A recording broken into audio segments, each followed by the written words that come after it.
Pepsi generation tried to do identity marketing. I think it was the Pepsi generation. And the generation's like, no, we're not. Brands just stick a name on something hoping like, well, this will work. You're just doing gimmicks for the sake of gimmicks. Stop it. Branding scenario that magnified the complexity around identity, it's going to be during a political year. Honestly, that's exactly what we saw in 2024 is framing before, same policy, just different frame. Do you remember like the wall? It was all about the freaking wall. This 2024 cycle, we didn't hear about the wall, and yet immigration and border security was like a very big thing for the Republican campaign, but the way that they framed it was much different. So Gary Vee, when he says, I'm me, it does not matter who the audience is. And so I was like, I'm very curious to see if Gary Vee tones it down. Because there was literally 2 10-year-olds front row. He swore the whole freaking time. I went to the parents later. I'm like, how did that make you like? That video that Rachel Hollis did, she was being super authentic. And she's like, I am privileged and I've worked my ass off to even say that I'm privileged and I have a woman that cleans my toilets. It went off. The comments exploded over the course of the next couple of days. It was just wild to see that whole thing unfold because I think 2024 was a reckoning year where like, yeah, people were still buying, but not like they used to. If you don't understand fundamentally that culture has changed, but you're still doing the same marketing, you have a problem.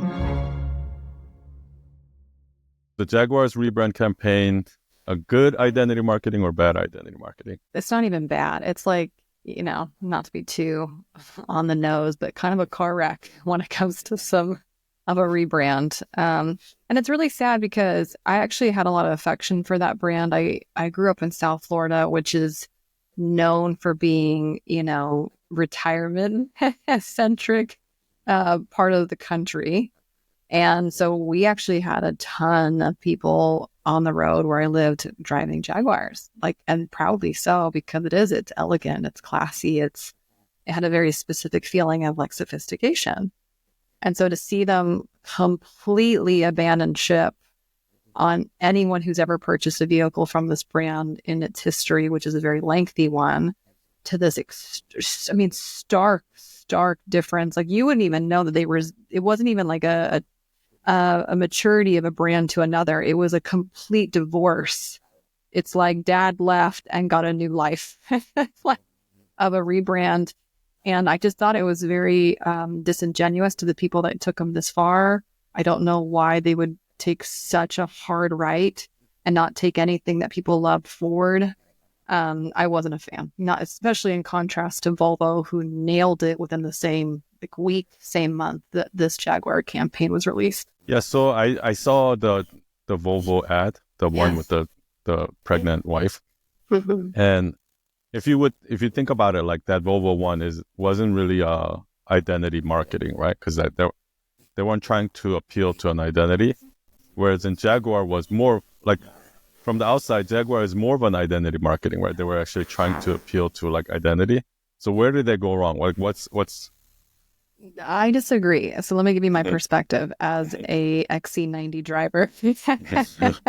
So, I think one was overt identity play and got it wrong. One was such a beautiful, subtle nod to the identity of the buyer, which was Volvo. So the Volvo commercial that we're talking about was this really beautiful piece of creative that they had one of the geniuses from Oppenheimer, like it was the cinematography of that caliber. So it was really well done. And then the narrative was this really happy couple just found out what it appears to be a surprise pregnancy. And she just tells her boyfriend, shows him the test. And then he gets on a phone call with his mother. And he's like laying out this vision that he has for his future as like basically someone who's just found out they're going to be a dad and what that means. While this is happening and we're fast forwarding all these beautiful scenes of a family life of this very attractive man, a very attractive woman, she's like walking across the street and barely almost gets hit. But the reason that her life wasn't taken and therefore her future with her partner wasn't taken is because the XC90 detected that there was somebody in front of the car, stopped the vehicle, not the driver, but the car did the work. So I am a mom. I have 2 little boys, 8 and 10. And when I was pregnant, everyone was like, oh, you're going to get the minivans next. I'm like, over my dead body, will I be a mother of a minivan? like, I didn't want to be the minivan mom. I still wanted to be the cool, sexy, hip mom that like didn't just completely abandon myself just because I found out I was pregnant. And so I had done a shit ton of research over like the perfect kid car that was still sexy and sleek. And it was the Volvo. The Volvo has some of the best freaking safety ratings, but it's German made and it's beautiful. Not German made, but it's European made and it's beautiful, right?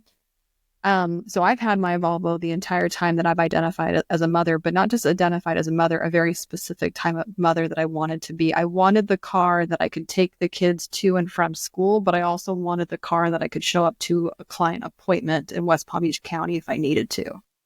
So when I think about the Volvo ad, it's this beautiful man and this beautiful woman finding out they're going to have this beautiful child. And even the driver of the woman driving the XC90 in the ad is also a very beautiful blonde woman. So like, actually, I think it spoke directly to the identity that I was trying to protect, even when my life was changing and I was adding a new identity to who I was. So what did Jaguar do wrong? Missed all of that. Like, what was the identity of the Jaguar buyer before the rebrand? Who are they trying to target in the future? Like, who's supposed to be buying a Jaguar today? What's their identity? How do those two identities coexist? They don't. They don't even, like, the community that they left is not the community that they're hoping to find. And so, like, it really felt like a complete war of identities and therefore communities of buyers. I don't understand. Okay, so let's get into identity marketing. Okay. So okay. yeah, I think you hit it on the nail. Like, it's just because you appeal to an identity, that doesn't mean identity marketing. If you're appealing to the completely wrong identity. Correct. Yeah, correct. Well, and there's unethical ways in which you can also try to leverage. I mean, think about identity. What we're talking about is the psychology behind identity, right? We're not talking about just about like a gimmicky community name, like we, the dweebs, like we're the believers, whatever, right? Like I'm not talking about the gimmick that is just to name your people a cool name. I'm talking about like a deep, deep intrinsic self-concept, a label that you pride yourself in saying that you are, and therefore wear, live up to, be buried in. And there are good ways to do it. And then there are really either poor execution or unethical manipulation as well of somebody's identity, especially their aspirational identity. So we can get into that. But to me, identity marketing, when we say identity marketing, we're not saying brand identity, right? Brand identity is like your colors, your typography, your logo, like it's your external effort to differentiate yourself from everybody else. That's in your control. Identity marketing is how I see myself. Who am I? What do I call myself? What do I buy or do to affirm my self-concept? How do I wish to be remembered? That's very different, which is why you see, for example, Harley Davidson is probably one of the best brands of identity marketing, because people of Harley, like the buyers of Harley, they don't die as Harley Davidson purchasers. They die as Harley Davidson hogs. They will be literally buried in their riding leathers.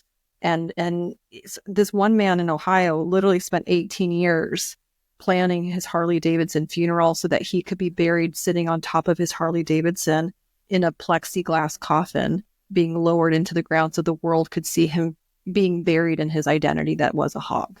That's not the same thing as a purchaser. Yeah, I agree. I ride a Harley, and one of the big things about a Harley, a lot of people hate Harleys.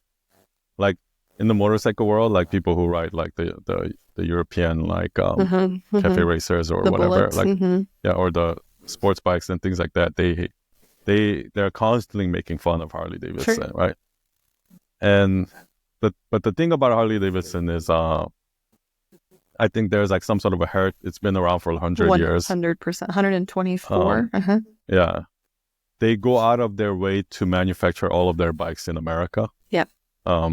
Which, like most auto companies don't do. And like a lot of Harley owners will pay extra for that. Do you know what I mean?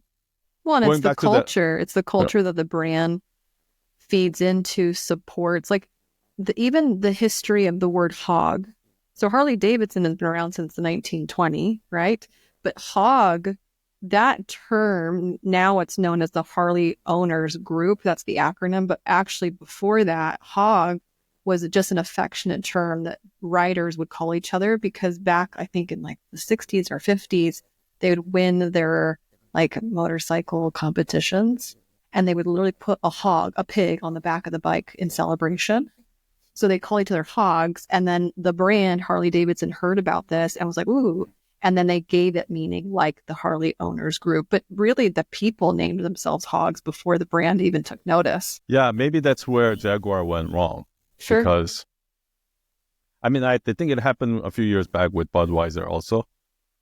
But the bro code. There's that one too. Yeah, I sold that one. Yeah. What ended up happening is, like when I worked in New York, like I worked in New York in like advertising. A common thing that I saw is like these people in Madison Avenue sitting in their corporate office, and they're in a huge conference room, who's so detached from the customers themselves. But just because they went to NYU for marketing, they think they know better than the people. Say it louder. And I think this is how it's almost like they're not even listening to their customers or something like that. Yeah. And so I think that's one of the dangers of like, like the fake identity marketing. It's like, we need to do identity marketing and we need to, appeal to, we need to be inclusive and appeal to this. But so actually on that point, I'm going to ask you a question. Inclusivity versus exclusivity. Yeah. So many people like nowadays are talking about inclusivity. Oh, we need to be inclusive. But so what do you think about that? Should a brand be more inclusive or exclusive? And I'm going to have a follow-up question. I have a fun example. One of the failed identity marketing campaigns, because you're right, identities of the consumer are born two ways. Either they self-identify, I'm calling myself a hog, I call myself a Swiftie, like the people name themselves, or the brand intentionally offers an identity and it gets successfully adopted and integrated into somebody's self-concept. So we have very successful examples of both scenarios where they were called it and said yes, or they called themselves something and the brand was like, ooh, thanks, the work was done for them. Pepsi generation, I don't know if you remember, this is a campaign back now a couple of years, but like they tried to do identity marketing essentially and saying it was the Pepsi generation. And the generation's like, no, we're not. We're not your capitalistic generation. Thanks for trying to manipulate me. Like, no, thanks.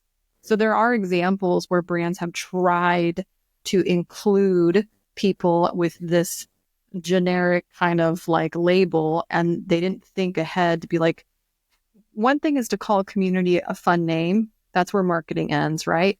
Another thing is to give really profound depth and meaning and context. Like when you have a kid, the first thing that you are often asked, like even at the hospital, is like, well, why'd you name him James? Or why'd you name him Miles? Or what's your dog's name? Well, why'd you name him Kaya? Or why'd you, like, it's amazing how we, out of curiosity, yeah, of course, but like, we want to know the history or the reason why something is named a particular, like this is just fundamental human like behaviors. And so like when I see brands just stick a name on something hoping like, well, this will work, but they didn't take the extra steps to give it depth and meaning and context, even like an origin story behind the name, I'm like, you're just doing gimmicks for the sake of gimmicks. Stop it. Mm-hmm. Yeah, I think actually like a lot of times your customers will tell you. Yeah. A lot of these like brand like taglines and things like that, like they'll tell you. Yeah. Like, if you just listen. Yeah. Yeah. It is. It's their language. Yeah. So like on the point, so I agree with you. Like I strongly believe in exclusivity when it comes to brand. Like if you're a Mac, you're not PC. If you're a PC, you're not a Mac, right? Like and I think it's so stupid to. And I think a lot of people kind of confuse that with like, okay, so the next thing I want to talk about is controversies, right? Okay. Because the exclusivity means controversy. If I say this, no, I disagree, I'm this, right? Like, so it creates divide. And I do see like on social media now, because of social media and echo chambers and things like that, there is a huge divide in the country and around the world. So how do we navigate that? Like,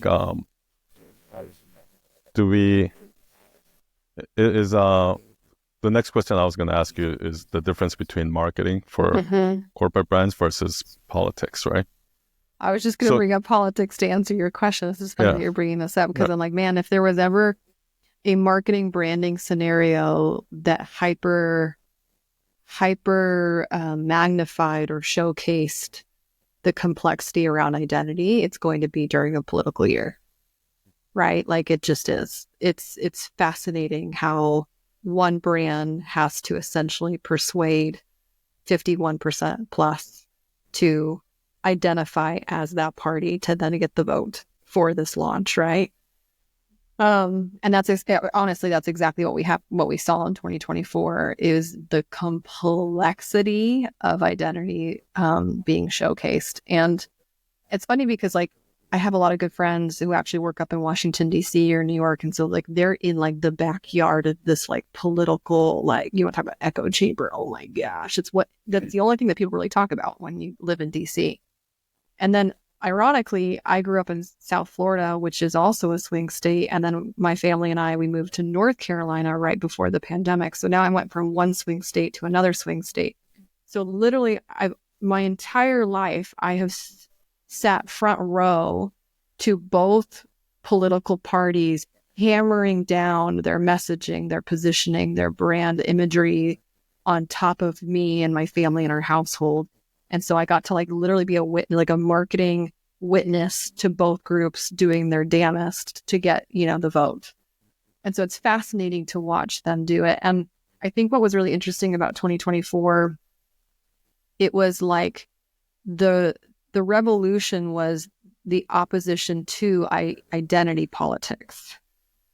Like, the thing that it was so funny watching, whether you were watching CNN or NBC or MSNBC, like what regardless of what channel you were watching, the thing that was so obvious to me watching these, like, political commentators is they were making some pretty, before the vote started, like, coming in and telling the story, they were making some pretty, like, egregious assumptions that, like, oh, this is a predominantly Hispanic community. This is a predominantly Black neighborhood or Black county, or like they were like, oh, because of this specific demographic, we're going to assume it's blue or red.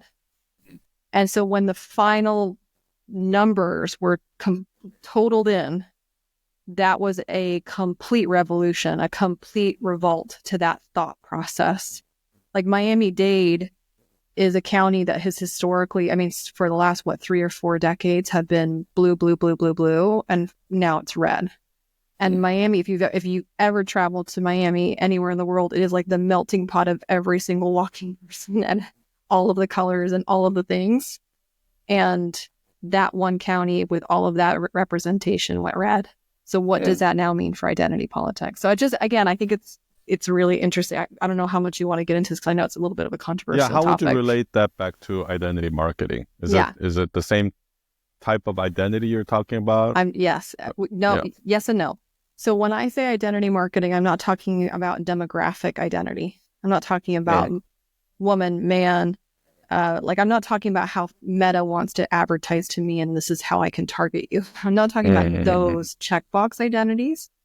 I'm talking about, I think, one party, it's not even I think at this point, like, it's pretty obvious considering the results, regardless of where you politically are inclined, that one party did a better marketing job at asking people to upgrade their identities to a particular form of being Make America Great Again, which is a specific type of an American, Make America Healthy Again, Make America Safe Again. Like, watch what they did with that slogan. You can basically change that slogan to whatever you identify, what you care about. So it had nothing to do with the fact that I was a woman, or that I'm 100% Cuban, or that I'm 30 something years old. Like, forget that. It had everything to do with how I identify. I identify as a fit person, or I identify as an American citizen, or I identify as insert whatever. That was what was really interesting to me, and how they called upon a higher identity than just the demographic identities that I think, unfortunately, the Blue Party did a little bit more aggressively and lost that fight. Yeah. I guess when you say identity politics, you're talking about the demographics identity. Correct. That's what it's defined as. Yes, like exactly. I'm Korean. I identify way more with like if I'm in Korea and I see a white person, I'm like, hey, like you're American, like you know what I mean? Yeah. I don't identify at all with the Koreans in Korea because we're so different. You know what I mean? Yep.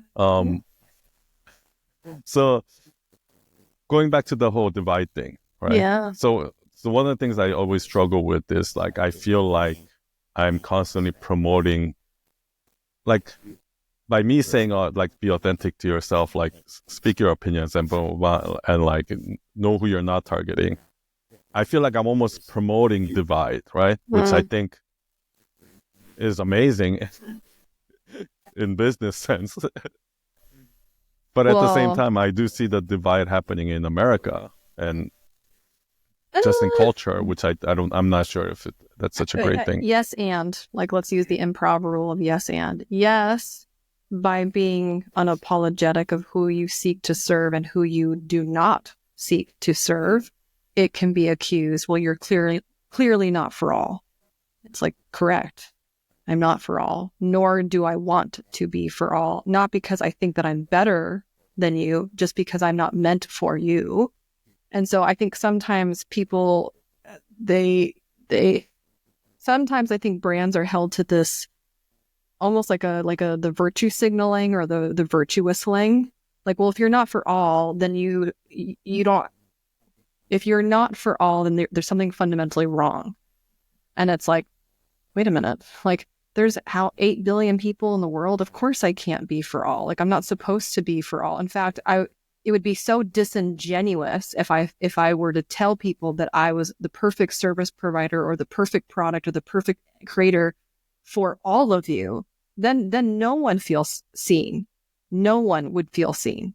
Mm-hmm. So like, I think great marketing, first of all, great ethical marketing is where you ethically persuade somebody to become what they already seek to become. Where marketers get a shitty reputation is because they sell a dream that somebody didn't have in the first place, and then they sell a $20,000 package for you to achieve a dream that you didn't have 45 minutes before the webinar started. I have a problem with that. But if I know, like, Veronica Romney seeks to become a world-renowned keynote speaker, she already has that aspirational goal. She already has this identity that she seeks to become the speaker. Like, she already possesses that, and now I'm just going to ethically persuade her that this offer is in her best interest to become the thing that she already seeks to become. But I would be doing a disservice to her if I said, hey, this thing is perfect for all speakers. Hold on a minute. There's a massive difference between being a world-renowned keynote speaker where I'm trying to convince somebody to change their viewpoint and being a speaker who's in a breakout room trying to teach you the ABCs of not how to do XYZ. Don't tell me you're a speaker for all, because I don't want to be a speaker for all. I want to be a keynote speaker. It's a very specific kind of speaker. So great marketing attracts who you're meant to attract, but lovingly, within service, ethically, it also detracts the people that it's not for you, so that Veronica is best served. Sorry, I got really passionate about that. That reminds me of I remember Gary Vee saying once that he gets turned down for a lot of speaking roles because he refuses to not curse. Swear. Mm-hmm. Yeah. Like to keep it clean, right? And so that in itself is almost an identity thing. Like I'm saying I'm not appealing to this identity. Like if you're the type of person that gets offended by curse and you know, I'm not for children. I can testify to that because I spoke at I did a keynote presentation at the Gathering, which is located in Banff, Canada, and Gary Vee was like the headliner.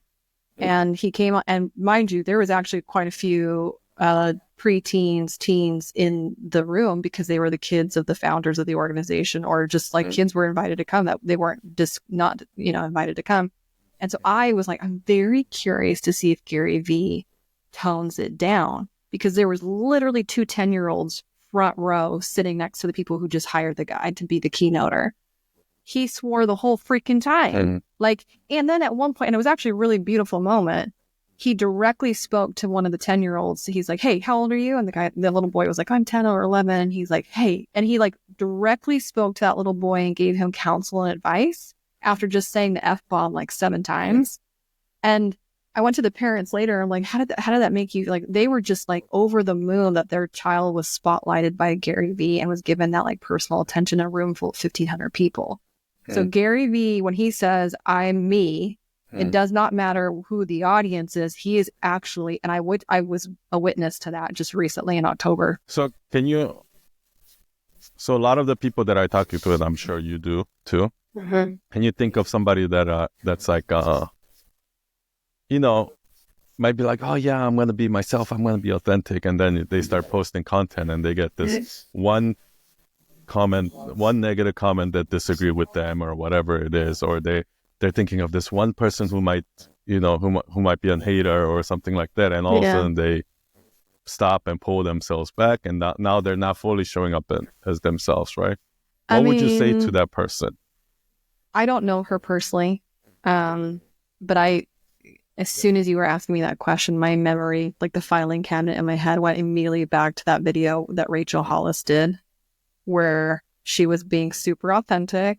And she's like, I am privileged and I've worked my ass off to even say that I'm privileged. And I have a woman that cleans my toilets. And like it went off. And then she left it up, even though the vitriol in the comments was like a tidal wave. Like, what the fuck? Like, you're the woman that's relatable, that pees her pants when you jump on a trampoline and girl wash your face. And like, what happened? Right. And so the comments exploded over the course of the next couple of days. And then when she resurrected and came back on social media, at first she like didn't take it down. Then she took it down. Then she blamed her team. Like, it was just wild to see that whole thing unfold, because which version of Rachel Hollis was being authentic? Was it the woman that pees her pants jumping on a trampoline that sold millions of books? Or was it the woman talking about somebody washing her toilets and she is privileged and maybe she's not as relatable as she doesn't want to be relatable? It's like, which version of that is her? And I think that's when you see breaks in integrity like that, and when I say integrity, it just means incongruencies, right? Inconsistencies, right? Wherever there's an inconsistency, you're like, who's the real person showing up? And I think what I'm really appreciative for is I think a lot of us who are now so accustomed to seeing these big personal brands and figures, we can spot the inconsistencies so much faster than we have in the past. And we're so much quicker to be like, bullshit. What's happening here? Bullshit, right? Contrast that to somebody like a Seth Godin, who has been doing this for decades, has written over 22 books. The guy's the same. He's been the same this entire time. Like, his videos then and his videos now, he still blogs daily. It's the same dude. And he said this on my podcast just a couple days ago. He's like, one of the questions you have to ask yourself is like, would you be doing what you're doing if you weren't getting paid? Because that's really the litmus test. Would you be doing what you're doing if you weren't getting compensated? And how many brands can say, yes, I genuinely would still be doing what I'm doing, even if I didn't make the money that I'm making? And I think that's where we can smell out the disingenuousness out there. For some people, I think it's not even about the money. Yeah. I think they just don't like confrontation, or they just don't like being hated. Well, that's a people pleaser. That's therapy. Go talk to your therapist. And I mean that lovingly, but if conflict really bothers you to the point that you will whitewash or vanilla wash yourself and play Switzerland, then what are you doing? What are you doing? I catch myself doing that, even myself. Uh-huh. So people tell me how, oh, son, you're like so authentic, blah blah blah, like the name of the podcast. But even myself, I catch myself catering to the audience in a very subtle way that I don't. It's very subconscious. Yeah. And it's like, maybe it's like, like I'll see a bunch of hate comments and then maybe like I'll second guess myself. Was I right? Like, was I wrong about that? Do you understand what I mean?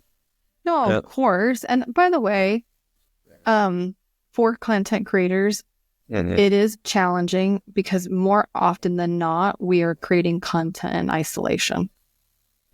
So you want to talk about echo chamber? Like sometimes I feel like the walls of my office are like the padded cell. Like it's just me, myself, and like a camera. Like how did this become my life? And so sometimes in the pursuit of putting content out there or sharing an expression, you're doing it alone. You're doing it without the reflection of other voices. And then also you can't really, not that you can't trust your team, but like more often than not, your teams are also just trying to, for speed's sake, they're just trying to get content out too. And so like, there usually doesn't have a lot of checks and balances where somebody's like, hey, they're not reflecting it internally before then you have to get reflected upon publicly once the content hits. So I know what you're talking about is like, you didn't really even You mean once you go viral? Because that's when all the hate comments come in. Or not, yes and no, right? But like once the content is out there, if the first time that you're having to have a moment of self-reflection, I can understand why that's the case because of the way internally we have to produce the content that we're doing, the volume that we do it. But I can understand what you're saying is like, man, like I didn't think of it that way. I didn't look at it that way until I got called out in a particular way. And then it made me reflect, was I not being aware enough, inclusive enough, or whatever enough, add whatever word enough. I can understand when that happens. But if you notice that more often than not, it changes your opinion and you would have gone back and changed the content, then I think there's a bigger problem. Yeah, 99% of the time, it wasn't. It was, right. I it was just like my little FOMO, like people-pleasing brain that was saying that. Yeah. And I still stick by what I believe. And but I guess I'm just trying to point out that it still does affect us. Because we're human beings, right? 100%. Oh, yeah. I don't know if you've heard of a woman named Tamsin Webster. She's brilliant and she helps people with messaging and she's worked with a lot of TEDx speakers to get their big idea ready for the red dot. And just, again, she's prolific. She's written a couple of books, but her whole premise or argument is that all of us want to be seen as smart, capable, and good. All of us do. And so sometimes what those comments are really doing, it's not that they're critiquing even the content. That's certainly what it looks like on the surface, but what's really challenging you is, do they not think I'm smart, capable, and good? Are they calling that to question? Because that's a different level of like, that goes beyond people pleasing. That's like, I'm being accused of like villainy. Like, no, I'm a good person. Like that's when it hurts. That's when it stings. Yeah. Yeah, like I hear this example a lot when you say, I think my opinion is that the chocolate ice cream is the best. And people are like, you're dumb. You don't know anything. Like, you're stupid. What I mean? Like, one has nothing to do with each other. Yep. So like, but I do think that a lot of people, the most common thing I see out there is so many people are so lukewarm. They have one foot in, one foot in, one foot out. Everything's like, oh yeah, it's like this, but it's also like this, and they don't really have an opinion. And I think that gets in the way of identity marketing, because what you're trying to do is like you're trying to identify with everyone, which means you're identifying with nobody. No one. So how would you? Yeah. And the thing you said about Rachel Hollis too. Yeah. If you ask me who is the real her, I don't think that there is a real her. And I just think this about most people that I meet.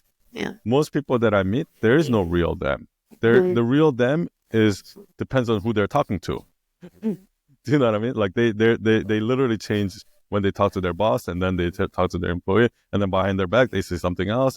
And I literally think that a lot of people have trouble knowing their own identity. Because they're shifting identity so much. So how would you, what would you say to them? Like, this is interesting. You have to find your own identity first before you can do identity marketing, right? Yeah, no, of course. This is interesting to me because it depends on how it's framed. So let me explain what I mean by that, and then I want to answer your question. I had the former campaign manager for Donald Trump's 2016 presidential run. His name is Brad Parscale. He is obviously infamous for helping specifically Donald Trump win his first election, but he's also a brilliant, one of the smartest marketers you'll ever meet when it comes to digital marketing. Like what he did with advertising, specifically social media ads in a campaign, had never been seen before. Like he wiped Hillary Clinton's campaign team with just his social media ads. They were running millions and Hillary was running thousands. And it made him quite he's spoken on a lot of marketing stages specifically about what he was able to do tactically, right? But he was on my podcast and he was talking about framing.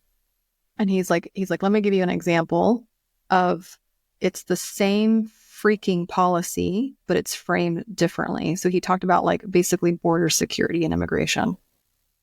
The way that the Republican Party framed it before, same policy, just different frame, was like, the wall. Do you remember? Like the wall. It was all about the freaking wall. This 2024 cycle, none of that was gone. There was no more wall. We didn't hear about the wall. And yet immigration and border security was like a very big thing for the Republican campaign's platform specifically, but the way that they framed it was much different. So same policy, aka same product. The frame this time around wasn't about the wall, which felt like almost like unChrist-like because it was unneighborly and it was, reminiscent of like the Great Wall of China and like, but this time they framed it as where are the hundreds of thousands of children that are lost? What's happening with these kids being raped or being muled in? Like it became actually a child human rights issue but again, same policy, a different frame. So when you're talking about people who are they really? Like it depends on who they're talking to or the person across the table from them. They literally morph every time they talk to somebody. That sounds negative. But then in Chris Voss's world, which is like if you've never read the book, Never Split the Difference, it's phenomenal. It's about like basically negotiation tactics with like terrorists. And he's like world renowned at doing us.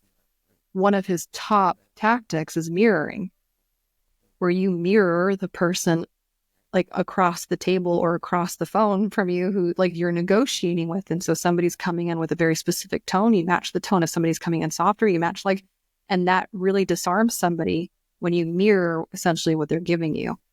And that's, again, that frame is like, well, that's genius. Why wouldn't you mirror? Why wouldn't you pick up the vibe of the person? So like me being on this podcast with you, the authentic as, like this podcast has a very specific vibe and tone that you've set. Why wouldn't I want to mirror that to complement that to be a good guest for you? But then I might get on a completely different podcast with a very soft-spoken host, with a very, soft title. Am I going to come with the same energy? Probably not. I'm probably going to want to mirror my host to make sure that my content is being heard by an audience that's accustomed to that specific tone. I agree with that because like I wouldn't talk to a 7-year-old the same way I would talk to a 30-year-old. It's like obviously, but I don't think that's not what I mean. I'm talking about your actual values and your opinions, and well, that's different. I don't think most people actually have opinions or value of their own. Okay. And that's why they switch back. And for example, like here's an example. Here's an example. So you're talking about convictions. Your convictions are changing depending on who you're speaking to, not your style of delivery. Exactly. And that's what I mean by people have like half foot in, half foot out, right? Like, so for example, one of the things that I feel very strongly about is I don't believe in astrology as a science at all. Okay. And so I you're don't not believe even woo curious. No woo. I'm very woo curious because most of my audience are very woo. Yeah. Almost all the clients that I work with are very woo. Yeah. They're all meditation, yoga, and all of the spiritual world there. Some of them are mediums. Some of them are like psychics, So I understand that world very well. Mm-hmm. But I make it very clear to everyone, to my audience, to my clients, that I don't believe in it. And I don't believe in it the way they believe in it. Sure. Right? I don't believe astrology is science. And the thing is, all my audience knows that. Even though they like try to argue with me for it, blah, blah, blah, all of that is. But I'm not going to waver it because this is what I believe.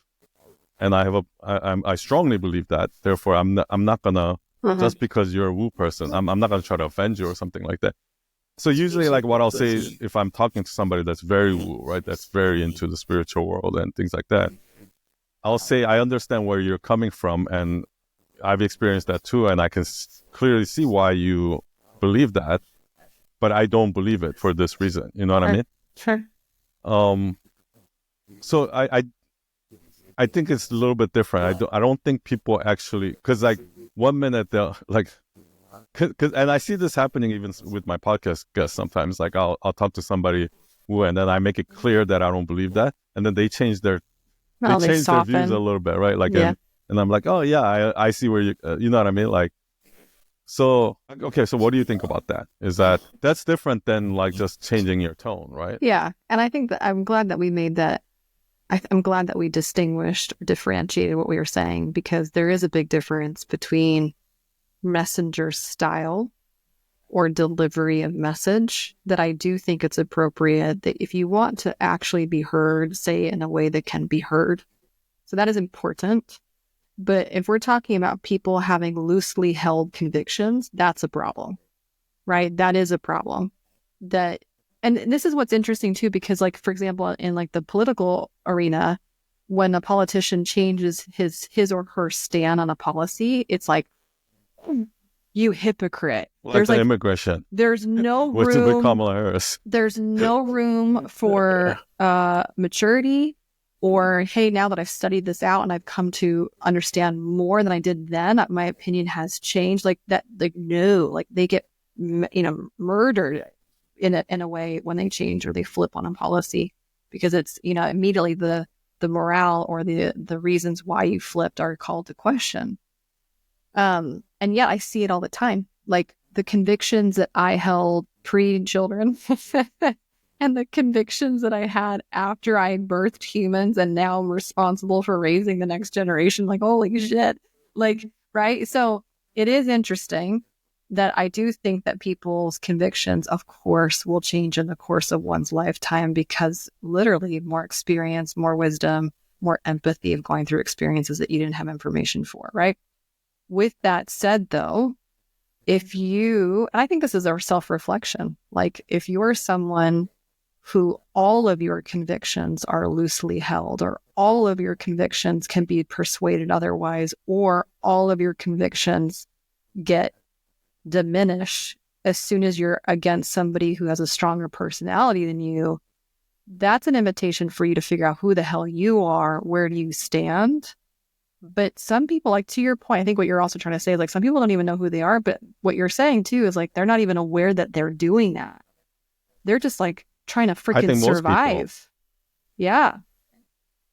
Well, and then there's some clients like that you and I have had behind the scenes that like they'll be anything that you want them to be as long as they can be famous. So like that's hard too. Like we don't want to necessarily. I was talking about more of the audience. Yeah. No, I understand. Oh, okay. But I'm just saying, but also to the people who speaking to those audiences, right? Like we're talking about human beings, I think, in generally speaking. But yeah, I'm with you.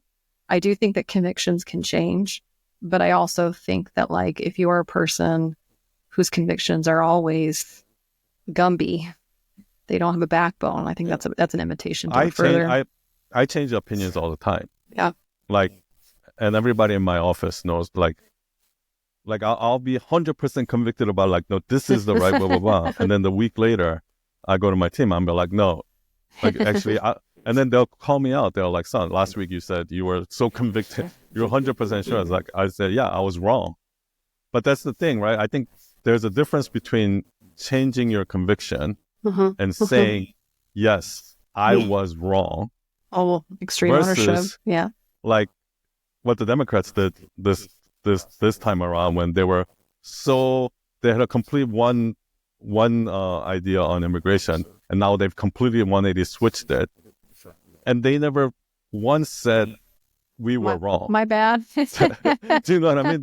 They say this is how we were all along. Just kind of like what Rachel Hollis did. And I think that's the problem, right? I think when people don't actually own up to the fact that they were wrong if they change their conviction. Well, and that's why distrust is the number one sentiment of all buyers, consumers, people. Like we seek out negative reviews before positive reviews. We distrust you. You are guilty until you prove yourself otherwise. Mm-hmm. And that wasn't the sentiment a couple years ago. Like people were afforded a chance before being deemed guilty. It is. And again, we bring up politics a lot. The only reason I think that we're bringing it up isn't because it's the only place that this is happening. This is happening across all industries, all segments of the market. I think what's so interesting about when politicians, those in the highest positions of leadership, are the ones with the loosest convictions. Man, if those people at the top are like that, like what chance do the rest of us have? And so like you hold them at a higher standard because they're in bodies, they're in positions of power like that. And so it is very aggravating. And this is why there's such a distaste for media and a distaste for, each other, unfortunately. Yeah. I think like in your bones, I think you kind of do know what your values are, whether you're brainwashed to, say something. Because a lot of times, like you can see what somebody says and see their actions, and a lot of times they're very different, right? And to me, like the actions is what shows who they really are, right? Oh, of course. If you say, oh, I love helping people, blah, blah, blah. And then we walk down the street and there's like a homeless person and you don't help that person. Like, okay, like you can say you love helping people. Like, so, but the thing is, I do think that's why, like as a brand, you do have to have that strong identity and you have to preach that identity because most people have their convictions loosely held. Yeah. But when they hear, like, because a lot of people tell me this, right? Like I'll say something with a lot of conviction, and then somebody who used to completely believe the other way or something like that would say something like, I didn't even know that I agree with you, but like something, they feel something when they hear something that's truth to them. And I think that's like what an identity, like when you speak or when you put out content and somebody in that identity hears it, even if they don't think that they are that identity, they can feel it. They can feel some sort of attraction towards it. You know what I mean? That's why I love that's why I think it's important, like what you said about being authentic to your brand. I mean, conviction is intoxicating. This is why some of the most evil humans in the world have amassed millions and millions of people, like the Hitlers of the world or the Fidel Castros of the world. Like there's just something really, really intoxicating, about people with really strongly held convictions who are not scared to say the thing or to like put themselves out there at moral peril. I think, and I don't know if that's like necessarily, it's not even an American thing. That's not even like an American value. That's just like, there's something really, really significant when we see people step up to the plate, even if the plate is bad or will eventually be seen as bad. So at the time, it never feels bad in the moment. And then it's like, how did this happen? Right? But you're not wrong. And this is something with those that aspire to be personal brands today. Like if you're listening to this and you don't have a ton of followers, like one, I think challenge why you want tons of followers in the first place. But two, if you were to have 1 million followers tomorrow, what type of 1 million people would you want following you in the first place? And I think sometimes you don't have answers to those questions. I've had to ask myself those questions before. I actually say, forget the followers. Okay. Because I see this a lot too. Tell me. I see a lot of people put out content that they think is going to get them followers. Yeah, visibility. And once you, like Rachel Hollis, and then once you go down this path so far and you've lost yourself in it, it's hard to just like Rachel Hollis. If she just said right from the get-go, be like, I'm not relatable. I'm not like, then she would have attracted those people. But because she went completely, it's I always say this, like, because a lot of guys make this mistake. A lot of guys, they go into like the dating world and they try to come off as a friend. It's like, oh yeah, I'm just innocent. I'm not dangerous. I just want to be your friend. I'm not dangerous. I'm not trying to get in your pants. Yeah. Yeah. Like and then all of a sudden they switch that tone, right? But like, and then they try to make a move, and then all of a sudden the girl's like, whoa, whoa, whoa, whoa, whoa. Like, what? Because you've gotten yourself into that friend zone by advertising it a certain way. Yeah. And then now it's too late to get out, right? Yeah. And I see a lot of brands do that. They get themselves into this safe friend zone. And then like years into it, they're like, oh, I got 1 million followers, but I just feel inauthentic. I'm not myself. Like, if I feel like if I change now, I'm going to lose all my followers. You know what I mean? That's why I said just don't care about the followers from the beginning. I hear what you're saying, but you do, right? Like the world is set up in a way that is a status marker. So even if you want to desperately like not look at it, the world will kind of force you or measure you by looking at it, which is really unfortunate too. Yeah. I know what you mean. Yeah. And I think we're all human, so we're going to be going and refreshing and checking those likes. And I guess like from my experience, not caring about the follower was when I was growing the fastest. Yeah. When I actually tried to get more followers, it had the opposite effect. Yeah. Okay, so let's kind of wrap it up with what are some examples of brands that are doing identity marketing right, and some really good ones. How are they, like give some examples of how they're doing it, and then also maybe some personal brand, because I can see how like Apple and Tesla they do it, but how does it apply to personal brands? Well, there's actually a lot of personal brands. I mean, Taylor Swift, Swifties is like the most obvious one, but even like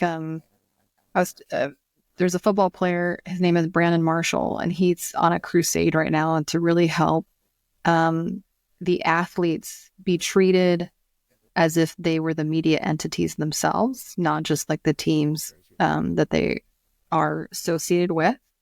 And so you see that actually a lot, like Patrick Mahomes, his people are the Mahomies, right? Like, so we are seeing identities that are personal brand based, not just faceless brand based. We have examples of big time on both sides.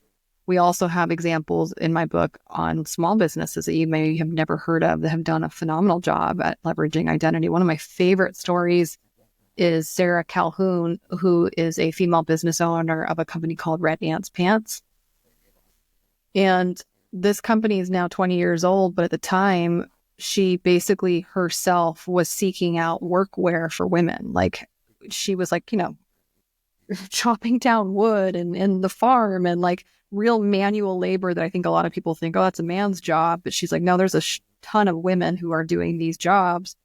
And the only thing that's available for us to wear that would stand up to that type of labor is men's clothing. It's, it's Dickies, it's Carhartt, and men's clothing. We are not shaped like men. We have curves, men do not. And so like any true entrepreneur that is born where no one is solving a problem, I guess I'm now called to solve that problem.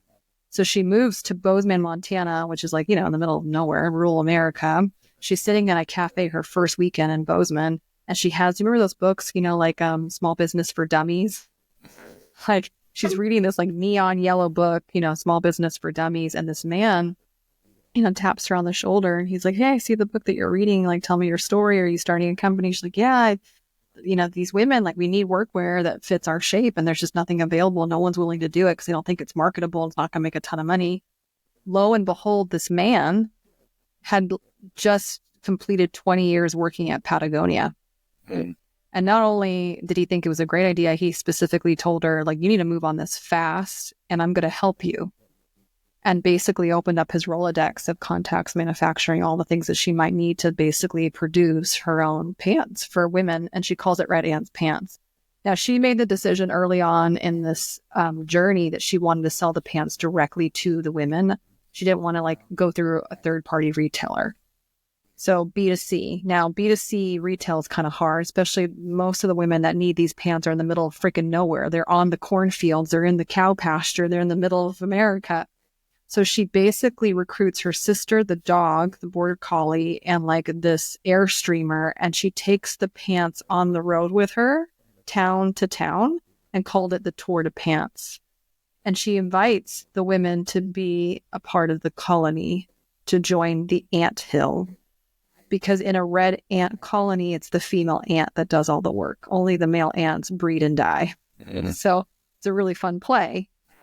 Now, fast forward 20 years, every year they do a music festival in the middle of a cow pasture. And this last year, they had 18,000 people there. They've had Winona Ryder sing. They've had some of the biggest country stars you can imagine. They don't even know anything about Red Ant's pants. They learn about Red Ant's pants, and then they want to wear the pants on stage while they're playing their music.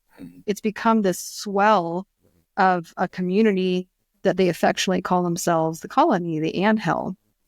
It's so ingrained in these women's identity that one woman was going in for a significant surgery, and she wanted to wear her pants into the surgery because it made her feel psychologically safe, because it reminded her of how tough she was. Like, that's identity marketing. It has nothing to do with the pants. It has everything to do with what the brand is inviting them to see themselves and to become the best version of themselves. I mean, we have tons of small business example stories like that, and personal brands examples in the book. Yeah, I guess Patagonia is another one, right? Oh, like you mentioned, fantastic, yeah. Guy from Patagonia. What about like small personal brands that are like starting up? Like, I guess in that red ant pants, that was by design. It sounds like almost. She was inviting right? them. First of all, do you think like these personal brands they're doing identity marketing by design, or is it kind of organically happening? Sarah is not a business owner. She's not business minded at all. Like, she studied science and she grew up, on the farm. And so like everything she did was so intuitive. It wasn't like she knew marketing, and still does not even identify as a marketer, barely even like a business owner, right? Then you have people like, Russell Brunson, who was very intentional in calling them funnel hackers from the beginning. Very intentional. And then you have people like Alex Catoni, who owns the Copy Posse. And that, again, was very intentional from the beginning of her business. She's like, I'm not just helping copywriters make money. I'm inviting copywriters to become posse members and have big posse energy. And they have posse non-negotiables, and they have a posse philosophy. Like, she was very intentional to invite these copywriters by title become posse identity members. And then even within that core identity that is the top of the group, the products that she sells, they have even sub-identities. So not only am I a posse member, I'm also I'm this person, I'm a Stormy, or I'm a this, or I'm a that, based off the products that they're purchasing from her. She has identity in everything she does off the back of her personal brand. So how would you kind of balance that with, because before you were talking about how like, because Jaguar tried to kind of force this identity and intentionally create this identity, and it backfired. Versus when you talk about like Russell Brunson and Copy Posse, it was intentional, but it worked out. So what's the difference? Like, how, you know what I mean? Well, first of all, ClickFunnels and Funnel Hackers and Alex Catoni and the Copy Posse, they were intentional with these identities from day zero. Same thing, Sarah Calhoun with Red Ant's pants. I mean, she was inviting people to be a part of the anthill, like, from the beginning. Jaguar had a pre-existing identity, had 100-year history, and they just lit it on fire. So a lot of the backlash isn't because we're evaluating their new direction from as if they had just started the company yesterday. We're contrasting what they have chosen their future to be in comparison to what their legacy has been, and it feels disgraceful or it feels disloyal. That's really why the criticism around Jaguar is what it is. Isn't necessarily, maybe if let's say we were just to evaluate their campaign as if it was a brand new car company, we probably wouldn't be so rude and so like, this is gross. But it's because of the disloyalty. It's the Rachel Hollis. They pulled a Rachel Hollis. We thought you were this thing, and now you're this thing. What the hell? Like, that's really what we're upset about, not just because we think the campaign is ugly. How do you stop that from happening? Like, for example, because a lot of people do what Rachel Hollis did, which is I want to be known for this, and this is the identity that I want to create, when deep inside they're not really that. Yeah. Right? Yeah, we have a really, really good example in the book that is identity marketing based, but it launched a brilliant rebrand. And the way they were able to do it is because they did it on the side. So there's a company called Mixology. It was a non-alcoholic beverage company based in Texas, and it was called Mixology, like a play on words, mixology, but it was a female founder, so Mixology. Now, the non-alcoholic beverage space is like a 1.5 billion category in a $1 trillion beverage industry. Like it's a very red ocean, really tough category to break into, especially as a startup. They hired this new fractional CMO. They had this $15 an hour intern, literally an intern. And they were given permission to be creative in marketing efforts to try to see if they could like guerrilla market this brand to success with basically no venture capital like their competitors had. But what they did is they didn't take the primary Instagram or social media accounts of Mixology. They created a brand new account called The Best Marketing Strategy Ever. And then on that brand new Instagram account, they did this whole like campaign that was like, I have 60 days to hit 500,000 followers or I lose my job. And it was from the narrative of this intern. And they took the cans of Mixology and they brought it into the creative of this new Instagram account. And they basically started smashing cans. And every day she'd go in the backyard and she would smash a can. The third day that she did this, it hit 30 million views. It was like instant viral. Like, what the fuck? Like, what happened? Mm-hmm. And then they kept on trying. And like, she dressed up like a piñata. She dressed up like Kill Bill. Like, they were just like playing with it because it was this like on the side account. It wasn't jeopardizing the main account. It was just this kind of like side lab project. And on day 10, she treats the can like a grenade. And so she pretends the can's a grenade. She, throws it over the fence. It explodes. And this army feeling was born. Day 15, she goes, hey, Smash Army, because they loved it. They loved this fight narrative. They're going to help the intern beat the boss. They're smashing the cans. Smash Army is born. Fast forward, it's day 45 in the 60-day campaign, and they crush 500,000 followers. Gary Vee's a part of it. It basically goes super, super viral. And because of the success of the Smash Army, they renamed the company Smashed, not Mixology. Got it. Can you kind of tie that back to, sorry, because I'm trying to like connect the dot between, yes, I understand in terms of the name and the marketing and all of that, and that's why, but that's still all at the surface level, right? Because I feel like what a company really is, it's what they stand for, their values, how they operate the business. Do you understand what I mean? But I think like it was Patagonia, transferable. right? For example. Like if you think about the Smashed example, the reason that her side account took off, it was because, right, like here's an intern trying to prove to her boss her stupid smashing of cans is more successful than his entire marketing campaign, and help her win that battle.